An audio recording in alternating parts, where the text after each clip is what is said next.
여러분들은 혹시 어린 시절에 블럭이나 레고로 집을 지어 본 경험이 있으십니까? 혼자서 블럭을 쌓으면 아무리 정성 들여도 금세 무너지거나 원하는 모양이 나오지 않을 때가 많습니다. 그런데 친구나 가족, 심지어 선생님이 옆에서 함께 도와주면 어떻게 되겠습니까? 블록 하나하나가 정확하게 맞물리면서 혼자일 때보다 훨씬 튼튼하고 멋진 집을 완성할 수 있습니다. 오늘 본문에서 요셉의 삶도 이와 비슷하다고 말씀합니다. 요셉은 어린 나이에 형들에게 팔려 낯선 애굽 땅으로 이끌려 가지만 하나님이 그의 삶과 함께 하시자 그 손길이 닿는 모든 일이 형통하게 변화됩니다. 혼자 힘으로는 감당할 수 없는 어려움 속에서도 하나님이 함께 하심으로 그는 믿기 힘든 축복과 신뢰를 누리게 됩니다. 여러분, 이 모든 말씀을 통해 우리가 깨달아야 할 것은 너무나 단순합니다. 우리의 삶의 형통과 승리는 우리의 능력에서 오는 것이 아니라 하나님이 우리와 함께 하실 때 비로소 우리에게 이루어진다는 사실입니다. 이제 이 요셉의 이야기를 통해 하나님과 함께하는 삶이 어떤 축복을 우리에게 가져오는지를 살펴보겠습니다. 오늘 본문은 유다의 이야기에서 다시 요셉에 관한 이야기로 돌아와서 형들에 의해 이스마엘 사람들에게 팔려 애굽으로 끌려간 요셉이 애굽의 왕 바로의 시위 대장인 보디발의 집에 팔린 이후 보디발의 신임을 얻어서 그 집의 가정 총무가 된 사실을 보여주고 있습니다. 즉 요셉은 절망적인 상황 속에서도 하나님을 의지하는 믿음과 성실한 태도로 고난과 역경을 극복하고 하나님의 은혜를 힘입어서 범사에 형통하는 축복을 누린 것입니다. 이러한 본문은 역경 가운데서도 좌절하지 않고 하나님을 의지하며 처한 자리에서 성실한 삶을 살아가는 성도들에게 참으로 놀라운 은혜를 심어주고 있습니다. 본문을 통해 우리에게 주시는 말씀을 살펴보면 먼저는 하나님이 함께하는 성도는 형통한 삶을 살게 된다고 말씀합니다. 본문 1절에서 4절을 보면 바로의 시위대장 보디발의 집에 종으로 팔려온 요셉은 주인의 신임을 받아 가정 총무가 됩니다. 주일에서 주인의 모든 소유를 관리하는 자가 되었습니다. 타국에서 종으로 팔려왔고 아직 나이도 어린 요셉이 이렇게 주인의 절대적인 신임을 얻게 된 것은 단순히 그가 성실했기 때문이 아닙니다. 주인이 볼 때 요셉이 하는 일이 무엇이든지 다 잘되고 형통하였기 때문입니다. 그리고 그 비결은 2절에 나와 있습니다. 그것은 바로 여호와께서 요셉과 함께 하셨기 때문입니다. 형통은 세상이 말하는 성공과는 다릅니다. 많은 재물이나 높은 지위가 형통이 아니라고 말씀합니다. 하나님이 함께 하시는 것이 참된 행통이라는 것입니다. 아무리 좋은 조건과 환경을 가지고 있어도 하나님이 함께 하시지 않으시면 이 사람은 결코 형통할 수 없습니다. 그러나 상황이 어렵고 조건이 부족하고 심지어는 억울하게 갇혀 있는 자리에 있다 하더라도 하나님이 이 사람과 함께 하시면 그 삶은 반드시 형통하게 된다는 것입니다. 요셉의 삶이 바로 오늘 우리에게 증거가 되고 있습니다. 요셉이 보디발의 집에서 맡은 일은 종살이였습니다. 그러나 하나님이 함께 하시자 요셉의 손이 닿는 모든 일들이 다 잘 되었습니다. 주인은 그것을 보고 요셉을 가정 총무로 삼았고 그의 손에 모든 소유를 맡기게 되었습니다. 이방인 주인의 눈에도 요셉이 단순히 잘 되는 것이 아니라 보이지 않는 하나님이 그의 삶과 함께 한다는 사실을 주인을 통해 드러나게 됩니다. 믿지 않는 사람조차도 요셉을 통해 살아계신 하나님을 느낄 수 있었던 것입니다. 더 놀라운 것은 요셉 한 사람 때문에 보디발의 집이 복을 받았다는 사실입니다. 하나님이 함께 하시는 자는 자신만 복을 누리는 것이 아니라 그가 속한 공동체까지 복을 받습니다. 요셉이 있는 집에 하나님의 은혜가 임했고 요셉의 손을 통해 보디발의 가정과 그 소유가 형통하게 되었습니다. 이것이 하나님께서 함께 하시는 사람의 삶입니다. 예를 들어서 어떤 성도가 회사에서 말단 직원으로 일하고 있다 해도 하나님과 동행하며 성실과 정직으로 살아간다면 하나님은 그 사람을 통해 일하십니다. 그가 하는 작은 업무 하나에도 신뢰가 쌓이고 동료들이 그 사람을 보며 이 사람은 뭔가 다르구나 인정을 하게 된다는 것입니다. 실제로 많은 그리스도인들의 간증 속에는 직장에서 불리한 상황에 놓였음에도 불구하고 하나님이 함께 하심으로 결국에는 승진의 길이 열리고 더 큰 신임을 얻게 되었다는 고백이 있습니다.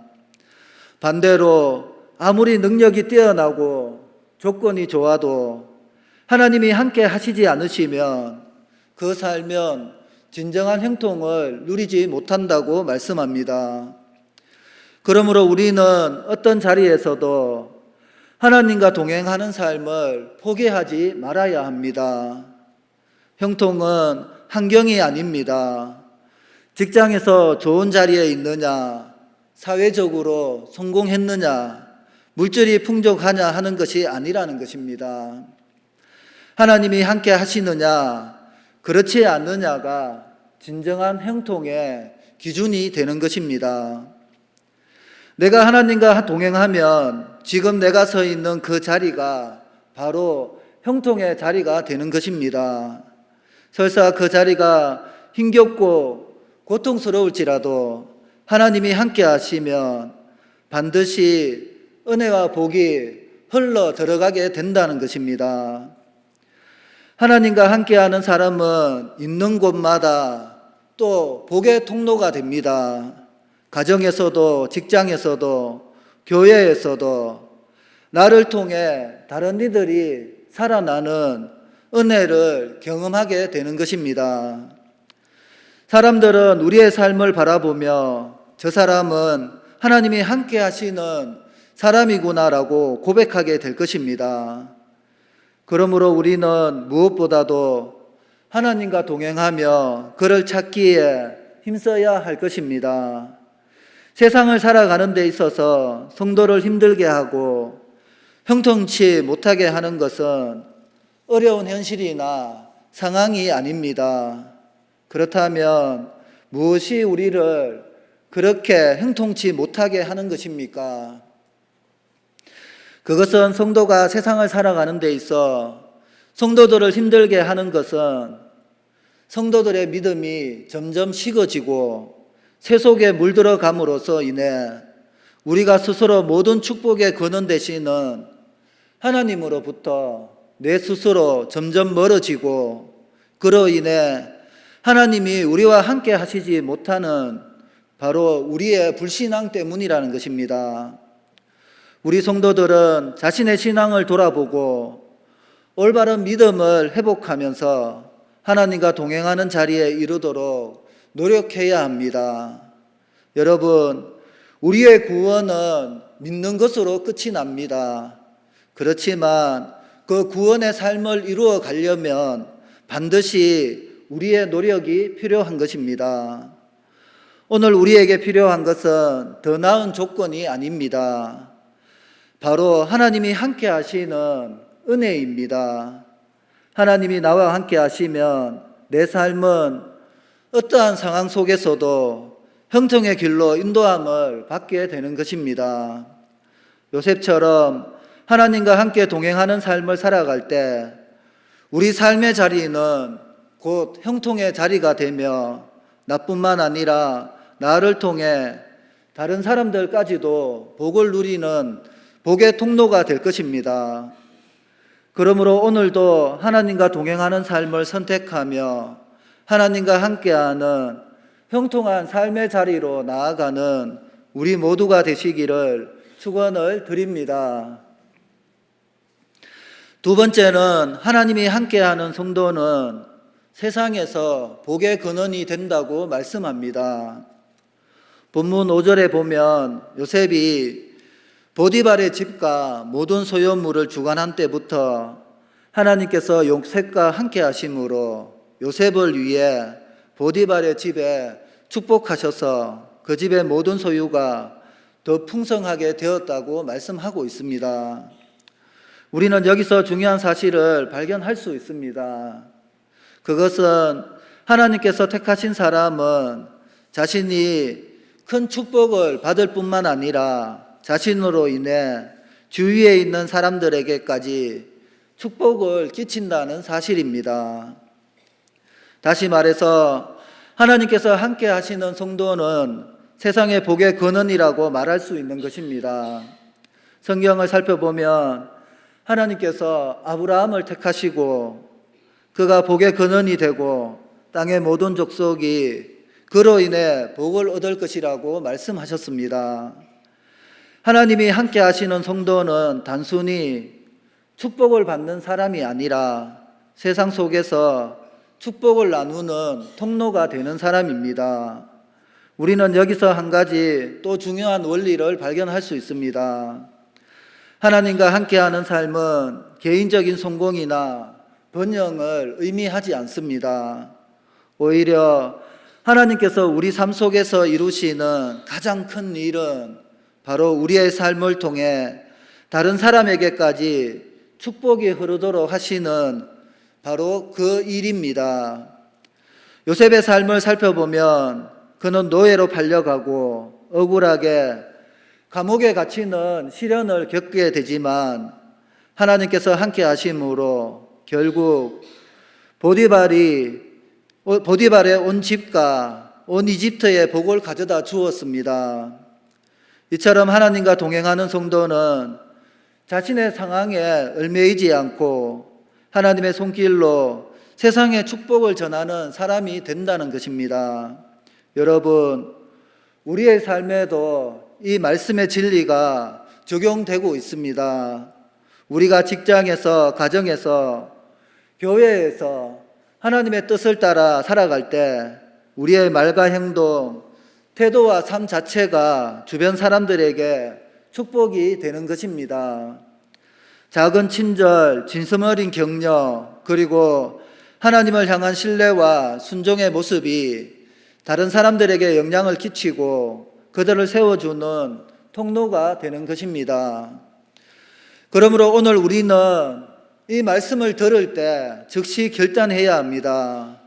하나님과 동행하는 삶을 선택하고 시련과 어려움 속에서도 하나님의 뜻을 신뢰하며 순종할 때 우리는 단순히 축복을 받는 사람이 아니라 세상 속에서 하나님의 축복을 흘려보내는 통로가 되어야 합니다.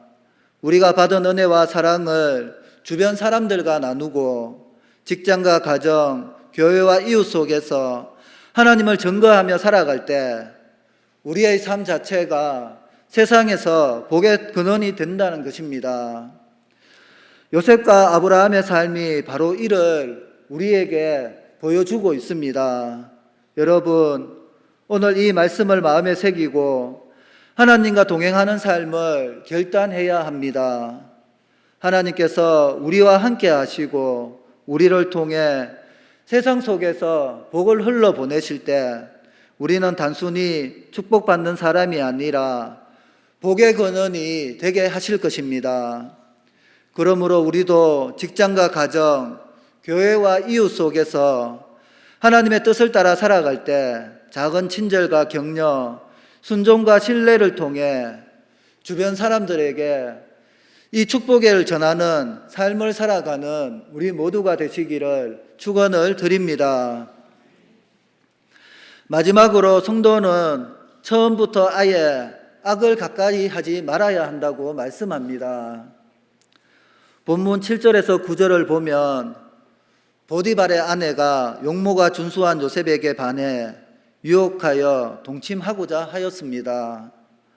당시 요셉은 약 27세의 나이로 한창 성욕이 왕성한 젊은이였고 더구나 부모와 고향을 떠나 머나먼 타국 땅에서 혈혈단신으로 외롭게 살아가고 있었습니다.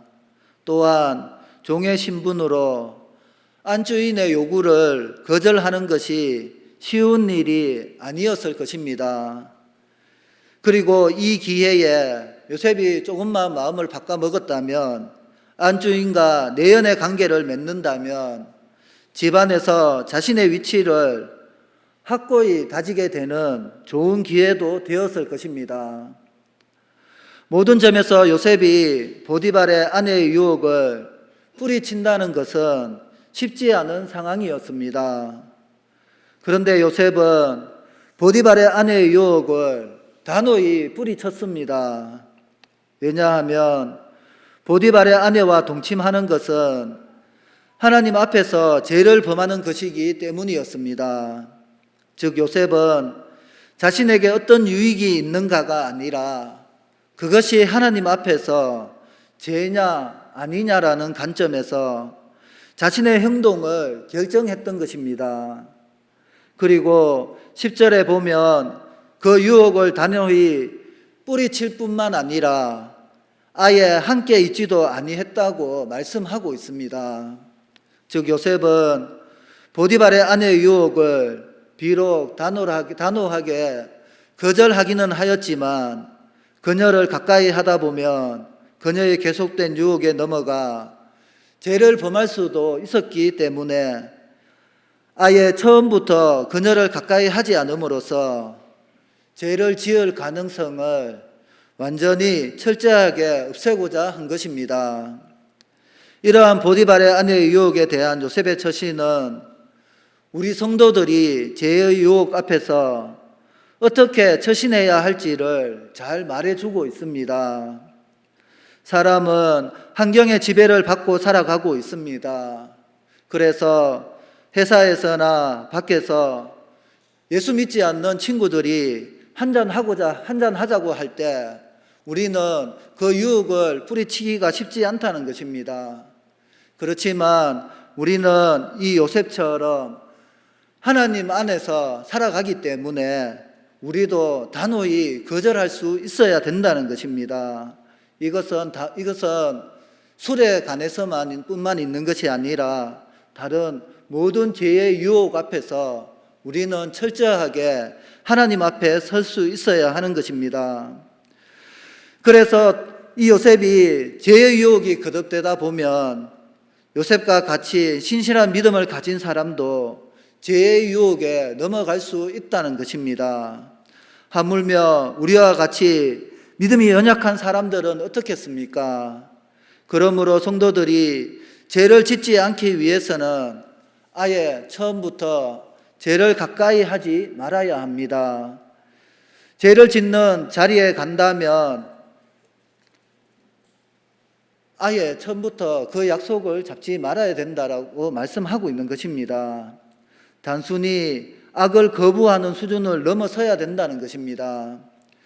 그것은 죄의 환경을 철저히 차단하고 위험한 상황 자체를 피하는 것을 의미합니다. 우리는 종종 작은 죄나 사소한 타협을 가볍게 여기고 있습니다. 나는 괜찮다라고 하면서 스스로를 속이고 있습니다. 그러나 작은 불씨가 큰 산불로 번지듯 작은 죄도 우리의 영혼과 삶 전체를 위험하게 된다는 것입니다. 여러분들 주위에도 나는 괜찮다고 하면서 그 자리에 나아가는 사람들이 괜찮은 사람을 본 적이 있습니까?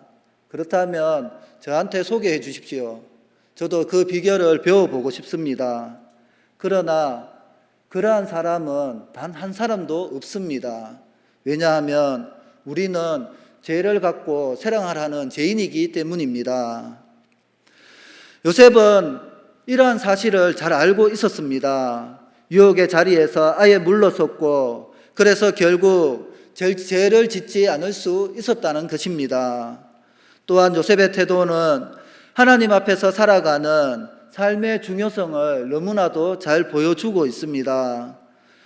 요셉이 죄를 이길 수 있었던 이유는 이 요셉이 단순히 인간적인 의지가 강해서가 아닙니다.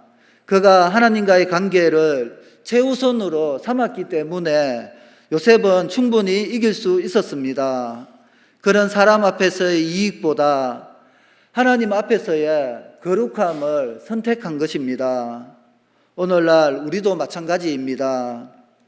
우리가 하나님의 뜻과 눈치를 항상 의식하며 살아갈 때 죄의 유혹 앞에서도 흔들리지 않을 힘을 얻게 된다는 것입니다. 성경은 야고보서 4장 7절에 마귀를 대적하라 그리하면 너희를 피하리라고 말씀하고 있습니다. 여기서 대적한다는 것은 단순히 그 제적자와 맞서 싸우는 것을 의미하지 않습니다. 때로는 죄의 자리를 피하고 죄와 접촉하지 않는 것이 가장 지혜로운 대적이 될 수 있다는 것입니다. 요셉처럼 아예 죄의 환경에서 벗어나는 결단이야말로 죄를 이기는 확실한 방법입니다. 또한 죄를 피하는 것은 단순한 자기 방어를 넘어서며 우리의 삶을 하나님 앞에 드리는 거룩한 선택이 되는 것입니다. 요셉은 유혹을 거부함으로써 자신의 의를 지켰고 동시에 하나님께 충성하는 삶을 살아갔습니다. 그는 순간의 유익이나 편리함보다 영원한 가치와 하나님 앞에서의 정결함을 우선했습니다. 이는 우리에게도 적용되고 있습니다. 우리는 일상의 작은 선택 속에서 순간의 즐거움이나 편리함보다 하나님께 합당한 선택을 해야 합니다. 결국 성도의 승리의 비결은 처음부터 죄를 가까이 하지 않는 것입니다. 작은 유혹도 가볍게 여기지 말고 처음부터 멀리하며 철저히 해야 한다는 것입니다. 또한 우리는 하나님과의 동행을 통해 삶의 기준을 세워 나가야 합니다. 하나님 앞에서 바르게 살아가는 것이 우리의 결정을 이끌고 죄의 유혹을 물리치는 힘이 될 것입니다. 여러분, 우리는 때때로 보기에 화려하고 달콤한 세상의 문화에 대해 호기심을 느낄 때가 많이 있습니다. 또한 주위 사람들로부터 그런 곳에 함께 가자는 제안을 많이 받기도 합니다. 그러나 그럴 때마다 그 호기심은 여러분들의 영혼을 타락시키는 첫걸음이 된다는 것을 기억하고 단호히 우리는 그 제안들을 거절해야 합니다. 그것이 하나님 앞에서 성도로서 여러분의 영혼을 순결하게 지키는 첫걸음이 될 것입니다. 그러므로 요셉처럼 우리가 처음부터 악을 멀리하고 하나님 앞에서 거룩함을 선택한다면 우리는 어떤 시험과 유혹 속에서도 승리할 수 있으며 하나님의 은혜와 축복 속에서 담대하게 하나님과 동행하며 살아갈 수 있을 것입니다. 오늘 이 자리에 계시는 모든 분들은 아예 처음부터 악을 멀리하고 하나님 앞에서 거룩함을 선택해서 하나님의 은혜와 축복 속에서 담대하며 승리하며 살아가는 우리 모두가 되시기를 축원을 드립니다. 말씀을 정리하겠습니다. 한 농부가 있었습니다. 그는 매년 씨앗을 심고 정성껏 물을 주며 잡초를 제거했습니다. 하지만 흙이 좋지 않거나 해충이 생기면 아무리 노력해도 씨앗은 잘 자라지 않습니다. 어느 날 그는 경험 많은 좋은 자를 만나 하나님과 함께 씨앗을 심으면 흙이 비옥해지고 해충도 물러가며 작은 손길 하나에도 놀라운 열매가 열리게 될 것이라는 말을 들었습니다. 농부는 그 좋은 대로 하나님과 함께 한다는 생각으로 씨앗을 심으며 그 작물을 돌보기 시작했습니다. 그런데 놀랍게도 이제는 작은 밭에도 풍성한 열매가 맺히고 그 열매로 주변 사람들도 배불리 먹을 수 있게 되었습니다. 우리의 삶도 이와 같습니다. 혼자 노력한다고 다 행통한 것이 아닙니다. 요셉처럼 하나님과 동행할 때 우리는 맡은 자리에서 형통함을 경험하고 우리를 통해 주변 사람들에게 축복이 흐르게 됩니다. 그리고 우리의 사명도 마찬가지입니다. 혼자 한다고 되는 것은 없습니다. 다 같이 함께 기도하며 함께 나아갈 때 하나님께서는 그 열매를 풍성하게 해 주실 것입니다. 또한 농부가 잡초와 해충을 미리 피하듯이 우리는 처음부터 죄의 유혹과 악을 멀리 함으로써 삶의 안전을 지킬 수 있습니다. 여러분, 하나님과 함께 씨앗을 심는 삶, 하나님과 함께 정은을 가꾸는 삶을 선택하여서 우리의 삶이 형통의 밭이 되고 그 열매가 주변 사람들에게까지 흘러가서 복의 통로가 되는 우리 모두가 되시기를 축원을 드립니다. 기도하겠습니다. 하나님 아버지, 은혜를 감사드립니다. 오늘 말씀처럼 우리와 함께 하셔서 형통의 삶을 살게 하옵시며 죄와 유혹에서 멀리하며 주님과 동행하게 하셔서 우리의 삶이 축복의 통로가 되게 도와주시옵소서. 감사드리며 예수님의 이름으로 기도드리옵나이다. 아멘.